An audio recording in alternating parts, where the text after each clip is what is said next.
लाल ने खेलो इंडिया को लेकर प्रेस कॉन्फ्रेंस की है, जिसमें उन्होंने बताया है कि 4 से 13 जून तक खेलो इंडिया 2021 तक कार्यक्रम चलेगा। सीएम ने कहा कि खेलो इंडिया की मेजबानी करना हमारा सौभाग्य है। कार्यक्रम की शुरुआत केंद्रीय गृह मंत्री अमित शाह करेंगे। मुख्यमंत्री ने बताया कि खेलो इंडिया के तहत 25 खेल होंगे। सीएम ने बताया कि खेलो इंडिया यूथ गेम्स 2021 के चौथे संस्करण के आयोजन के लिए 250 करोड़ रुपए की राशि खर्च करने का प्रावधान किया गया है।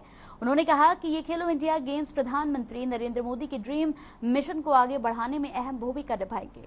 उन्होंने प्रधानमंत्री नरेंद्र मोदी और केंद्रीय युवा मामले एवं साथ ही इसमें तमाम लोगों को भी यहां पर उनसे बातचीत हुई है। खेल मंत्री अनुराग ठाकुर का हरियाणा को इस खेल उत्सव की मेजबानी करने का सुनहरा अवसर देने के लिए धन्यवाद किया। सीएम ने कहा कि केंद्र सरकार के खेलो इंडिया कार्यक्रम को एक बड़ी सफलता बनाने के लिए कोई कसर नहीं छोड़ी जाएगी।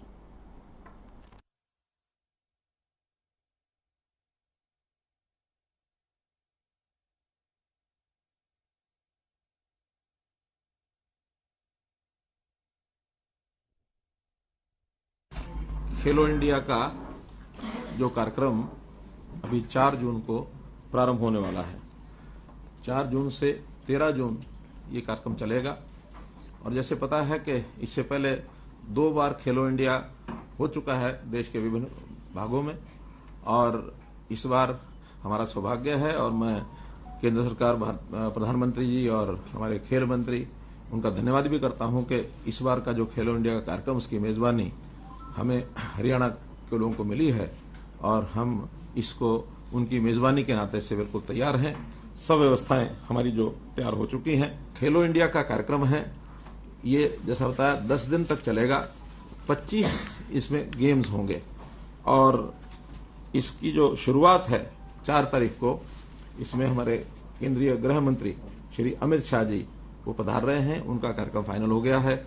सायंकाल 7 बजे के लिए हमने जनता को बुलाया है। ठीक 7:30 बजे कार्यक्रम जो है ये शुरू होगा और उस 7:30 बजे के कार्यक्रम की शुरुआत में लगभग 8,500 तो जो खिलाड़ी हैं या उनके जो प्रबंधक जितने भी हैं, साथ में अधिकारी हैं, कोच हैं और जो सहयोगी हैं, वो सब 8,500 की संख्या उनकी रहेगी। कुल मिलाकर इस आयोजन पर 250 करोड़ रुपए का ये जो है खर्च होगा।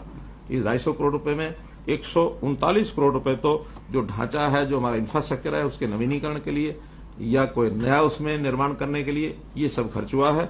बाकी जो खर्च है इन खिलाड़ियों के रहन सहन का, उनके बाकी व्यवस्थाओं पर ये सारा खर्च होगा। इसमें साई का भी योगदान कुछ होगा, इसमें केंद्र सरकार का भी योगदान रहेगा, हरियाणा सरकार का भी योगदान रहेगा। तो मिला जुला करके ये सारा जो है ये खर्च इसमें होगा।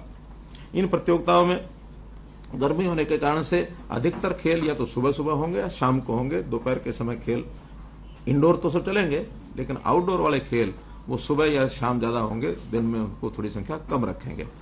कुल मिलाकर चाहे गोल्ड मेडल हैं या सिल्वर मेडल हैं या ब्रॉन्ज मेडल हैं, इन तीनों को मिला करके ये संख्या 1866 और अवार्ड्स ऐसे जो मेडल्स हैं ये इसकी रचना की गई है। अब 1866 में कौन प्रदेश कितना लेता है, सबका अपना कंपटीशन है, लेकिन हम ऐसा जरूर मानकर चलते हैं कि हरियाणा जैसे पिछले बार सेकंड उस पर रहा था, रैंक पर दूसरा स्थान हमारा था 200 मेडल लेकर के। इस बार हम चाहेंगे कि हमारे खिलाड़ी और ज्यादा मेडल लेकर के और पहला स्थान कैसे प्राप्त करें, इसकी हमारी जरूर। तो वहीं हरियाणा के यमुनानगर में बीती रात एक सिरफिरे आशिक ने गोलियां चलाकर लोगों को दहशत में डाल दिया। इस दौरान बाइक सवार होकर यहां 2 युवक पहुंचे और साथ ही घर की छत पर खड़े देवेंद्र और उनकी पत्नी पर फायरिंग कर दी। आनन फानन में इसकी सूचना पुलिस को दी। मौके पर DSP Pramod, TSP headquarters, CIA की टीम यहां पर पहुंची और नाकेबंदी शुरू कर दी।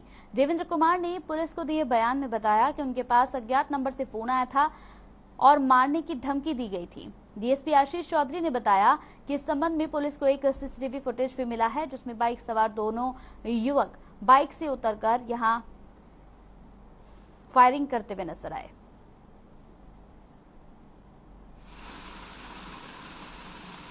देखिए, ये एक लड़का है देवेंद्र उर्फ मन्नी।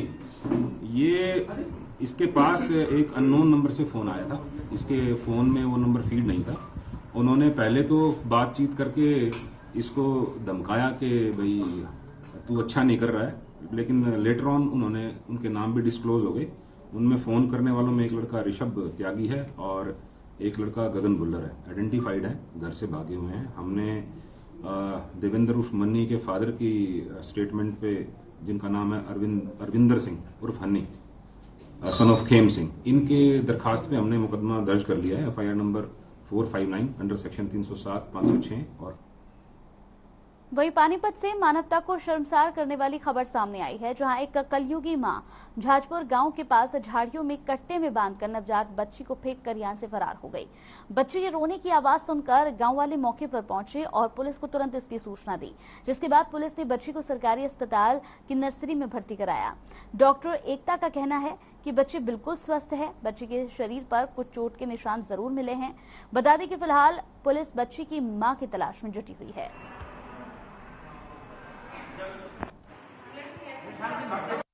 लड़की है, 5:15 बजे के करीब पुलिस वाले लेके आए थे। सुरेश SI छाजपुर खुर्द में मिली है, गली में पड़ी हुई। वैसे अभी बच्चे की कंडीशन स्टेबल है, सांस धड़कन वगैरह सब कुछ ठीक चल रहा है। कुछ चोट के निशान वगैरह है कमर पे कुछ? नहीं, एक हल्की सी खरोंच है चेस्ट के ऊपर, वैसे नॉर्मल है, स्टेबल है। छाजपुर में कोई बच्चे की रोने की आवाज़ सुनी है, भाई कोई बच्चा डाल रहा है जो कम समय का पैदा था। फिर सूचना मिलने पर 112 मौके पर गई, वो बच्ची को यहाँ लेकर सरकारी हॉस्पिटल में एडमिट करा दिया गया है। फिलहाल में बच्ची ठीक है। बच्ची किस अवस्था में? मैं जैसे बच्चा पैदा होता है उसी अवस्था में थी, बिल्कुल। कपड़े वगैरह कुछ नहीं था, खाली एक जो अपना कट्टा होता है, कट्टे में पैक करके वहाँ डाल रखी थी। किसको दिखाई दी सबसे पहले? सबसे पहले किसी औरत को दिखाई दी है, उसने बताई है, उसने कॉल करी है, फिर 112 पहुंची। अभी बच्ची कहाँ रखी है? बच्ची सरकारी हॉस्पिटल में एडमिट करा दी। वहीं यमुनानगर के सदर थाना क्षेत्र में 8 मई को मिले शव के मामले का पुलिस ने खुलासा कर दिया है। पुलिस ने हत्या के आरोप में एक व्यक्ति को गिरफ्तार किया। बता दें कि दुबई से लौटे पवन की 2 हफ्ते बाद हत्या कर दी गई थी, जिसके बाद पुलिस ने 8 मई को शव बरामद किया था। पुलिस ने इस पूरे मामले में नंदकिशोर उर्फ अमन को गिरफ्तार किया। डीएसपी आशीष चौधरी की बात मानी तो उन्होंने बताया है कि आरोपी ने अपना सामान एक जगह पर छुपाया हुआ था।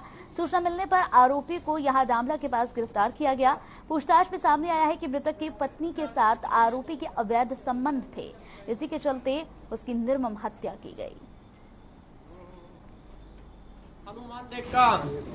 से आया था और कुछ दिनों बाद ही 2 हफ्ता बाद इसकी मृत्यु हो गई थी। जो सीक्वेंस है, क्रोनोलॉजिकल सीक्वेंस तो ये है कि इसकी जो हत्या 6 तारीख को हुई थी और 8 तारीख को इसकी बॉडी रिकवर हुई थी। पीछे आप सबने देखा भी था, माजरी जो शमशान घाट है उसके पास इसकी बॉडी रिकवर हुई थी और कुछ जानवरों ने नोच भी रखा था इसको, और अनआइडेंटिफाइड ये बॉडी थी, शिनाख्त नहीं हो पाई थी। तो इसको 2 दिन के लिए मॉर्चरी में रख के फिर जब इसकी शिनाख्त हुई तो इसके फादर के बयान पे, जयपाल जो इसके फादर है मरने वाले के, उसके बयान पे एक 302 में एक सदर यमुनानगर में उसके एरिया में क्योंकि हुआ था। तो कुरुक्षेत्र में पुलिस को बड़ी कामयाबी हासिल हुई है। मामला शहर थाना क्षेत्र का है, जहां पुलिस ने 3 आरोपियों को गिरफ्तार किया है। साथ ही आरोपियों के पास से लूटे गए 58 ग्राम सोने के बिस्किट, 10,000 नकदी, 243 ग्राम आर्टिफिशियल ज्वेलरी समेत वारदात में इस्तेमाल की गई कार भी बरामद कर ली गई है। जानकारी के मुताबिक आरोपियों ने वर्धमान लॉजिस्टिक कंपनी के कर्मचारी का अपहरण करके करीब 21.25 लाख के जेवरात और नकदी की लूट की थी। पुलिस ने घटना में अन्य आरोपियों के शामिल होने की आशंका जताई है। फिलहाल पुलिस इस पूरे मामले को दर्ज कर आगे की कार्रवाई में जुट गई है।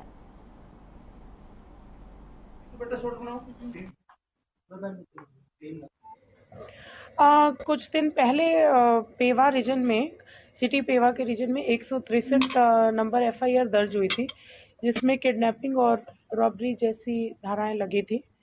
और इसमें गोविंद जो एक वर्धमान कंपनी जो गोल्ड में डील करती है, उसका गोल्ड वैल्यू लगभग 21 लाख के करीब ला रहा था और उसका किडनैपिंग हो गया और उससे वो सोने का बैग ले लिया।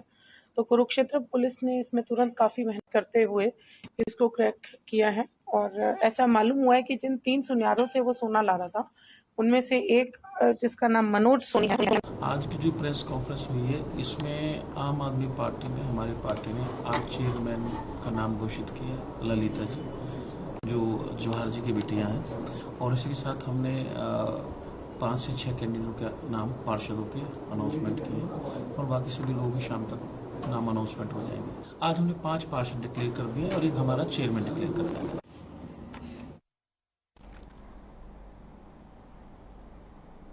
चलिए, इसी बीच इस वक्त की बड़ी अहम खबर टीवी स्क्रीन पर आपको दिखाने जा रहे हैं। पंजाब से इस वक्त की बड़ी अहम खबर है। आपको बता दें कि सुरक्षा हटाए जाने को लेकर यहां पर बड़ी खबर सामने आई है। 424 लोगों की वीआईपी सुरक्षा को हटाया जाएगा। 7 जून से बहाल हो जाएगी सभी। यहां पर ये दिशा निर्देश कोर्ट ने लगाई आप सरकार को फटकार। 7 जून से बहाल हो जाएगी सभी। बड़ी खबर इस वक्त की। तो पंजाब से इस वक्त की बड़ी खबर टीवी स्क्रीन पर आपको दिखा रहे हैं। 424 लोगों की वीआईपी सुरक्षा बहाल। 7 जून से बहाल हो जाएगी सभी की सुरक्षा। कोर्ट ने फटकार लगाई है आप सरकार को। आपको बता दें कि पंजाब से इस वक्त की बड़ी अहम खबर है ये। 424 लोगों की वीआईपी सुरक्षा बहाल होगी। 7 जून से बहाल हो जाएगी सभी की सुरक्षा। कोर्ट ने आप सरकार को जोरदार फटकार लगाई। 7 जून से एक बार फिर से जो सिक्योरिटी है वो वीआईपी सुरक्षा जो है वो बहाल कर दी जाएगी 424 लोगों पर। 7 जून से ये अमल में लाई जाएगी। बड़ी खबर है इस वक्त की पंजाब से। तो लगातार जिस तरह से आम आदमी पार्टी की ओर से कई यहां पर फैसले लिए गए थे, वीवीआईपी जो सुरक्षा थी वो हटा दी गई थी। सिद्धू मूसेवाला की भी यहां पर सुरक्षा हटाई गई, जिसके बाद बड़ा हादसा हुआ और अब कोर्ट की ओर से ये बड़ी फटकार लगाई गई है पंजाब सरकार को। पंजाब सरकार को बड़ी फटकार लगाते हुए एक बार फिर से 424 लोगों की वीवीआईपी जो सुरक्षा है वो बहाल हो जाएगी 7 जून से। तो वीआईपी सुरक्षा जो है वो एक बार फिर से बहाल हो जाएगी। पंजाब से इस वक्त की बड़ी खबर हमने आपको टीवी स्क्रीन पर दिखाई। कुरुक्षेत्र से है, जहां पुलिस ने साइबर अपराधों के प्रति आमजन को जागरूक करने के लिए एडवाइजरी जारी की है। वहीं पुलिस ने साइबर ठगी से बचाने के लिए यहां पर जागरूकता दिवस बनाकर यहां लोगों को जागरूक किया है। आमजन को जागरूक लगातार किया जा रहा है। अतिरिक्त पुलिस अधीक्षक कर्ण गोयल ने कहा कि अपना गोपनीय कोड किसी को न दे, साथ ही अनजान व्यक्ति द्वारा मोबाइल पर भेजे गए किसी भी लिंक को ओपन न करें।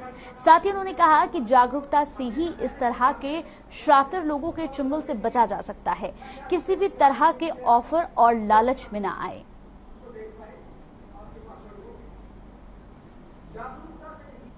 साइबर अपराधों से बचने के लिए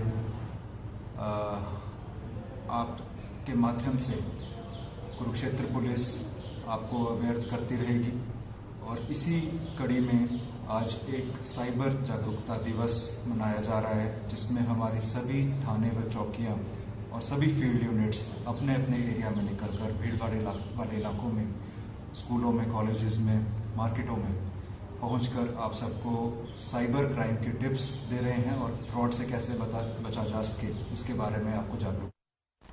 तो खबर यमुनानगर से है, जहां के सरकारी अस्पताल में कई मरीज विभिन्न बीमारियों के इलाज के लिए आते हैं, लेकिन डॉक्टर के अधिकांश पद खाली होने की वजह से मरीजों को मायूस लौटना पड़ता है। आपको बता दें कि यमुनानगर औद्योगिक शहर है, जहां हजारों छोटी बड़ी फैक्ट्रियां हैं जिनमें लाखों मजदूर काम करते हैं। ये मजदूर इलाज के लिए सरकारी अस्पताल पर ही निर्भर रहते हैं। वहीं पिछले काफी समय से इस अस्पताल को 60 बेड से बढ़ाकर 200 बेड का किए जाने की मांग होती रही है, जिसके बाद बिल्डिंग का निर्माण कार्य शुरू हो चुका है, लेकिन खाली पदों को भरने के लिए स्वास्थ्य विभाग ध्यान नहीं दे रहा। वहीं civil surgeon doctor Manjeet Singh का कहना है कि खाली पदों को भरने के लिए सरकार गंभीरता से प्रयास कर रही है। जल्द ही अगले कुछ महीनों तक पद भर दिए जाएंगे।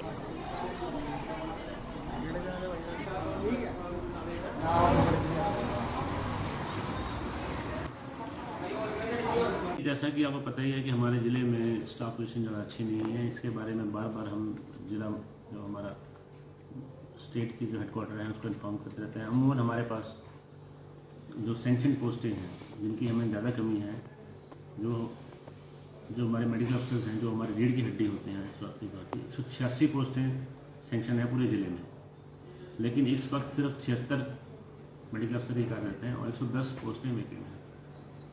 इसी प्रकार से जो हमारे स्टाफ नर्सेज हैं उनकी 216 पोस्टें सेंक्शन है पूरे ज़िले में और सिर्फ 71 पोस्टें भरी हुई हैं।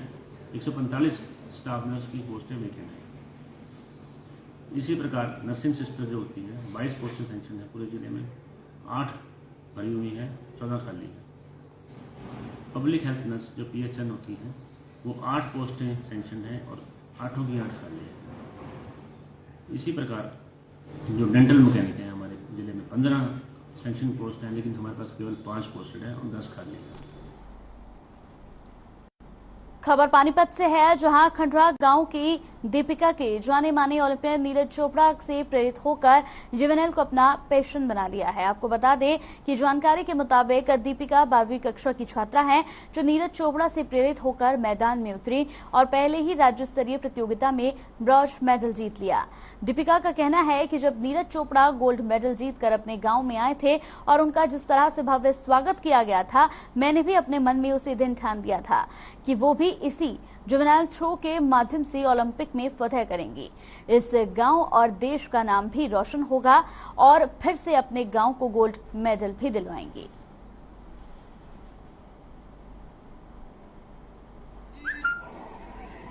ये सर ऐसा है कि नीरज के जब से ओलंपिक में गोल्ड मेडल आया है, कॉमनवेल्थ में आया है, एशियन में आया है, तो उसके बाद बच्चों में जुनून तो पैदा हुआ था। और ओलंपिक के बाद तो एक हमारे गांव के जो बिल्कुल छोटा बच्चा भी है उसमें भी जुनून है। वो भी अगर गली में खेल रहा है तो उसको अगर कोई लकड़ी का टुकड़ा मिल जाता है तो उसको जेवलिन बना के वो भी फेंकता है। जुनून की तो ये इस हद तक है हमारे गाँव के बच्चों में। और हम तो पूरे गांव के वासी तो ये सोच रहे हैं कि हमारे गांव से और नीरज की अगुवाई में और बच्चे पैदा हों और देश का और गांव का नाम रोशन करें। सर हमने 8 महीने हो गए तैयारी करते हुए। मेरी ब्लॉक थी, ब्लॉक में मेरा गोल्ड था, फिर डिस्ट्रिक्ट में भी गोल्ड था और मेरी फर्स्ट स्टेट थी जिसमें मुझे ब्रॉन्ज मेडल मिला। आमतौर पर देखने को मिलता है गांव के क्षेत्र से लड़कियां बहुत कम खेलों में जाती हैं और जैसे जेवलिन जैसे खेलों में तो लड़कियां बहुत कम देखने को मिलती हैं। तो ऐसा क्या हुआ कि आप जेवलिन में आई, किससे इंस्पिरेशन आपको मिला? मुझे इंस्पिरेशन नीरज भैया से मिला है। जब उनका मेडल आया था फर्स्ट, तभी से मैं स्टार्ट कर रही हूँ खेलना।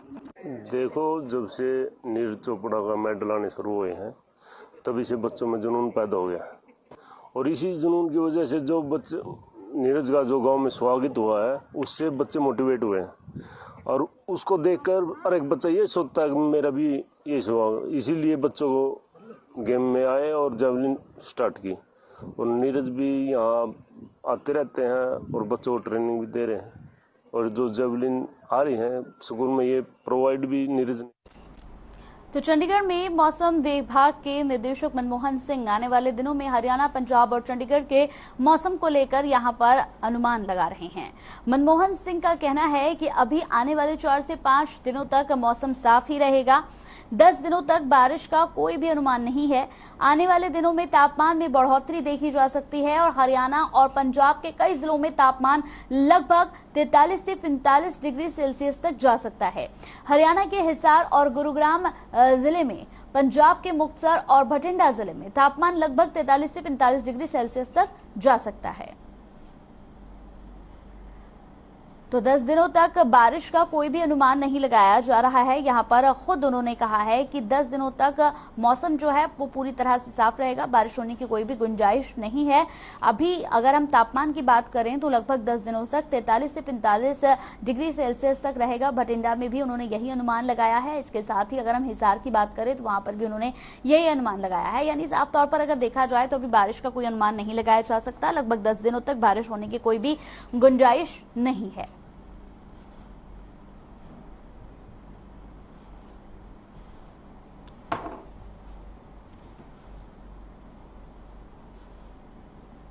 चलिए, इसी के साथ इस बुलेटिन में मेरे साथ इतना ही। नमस्कार।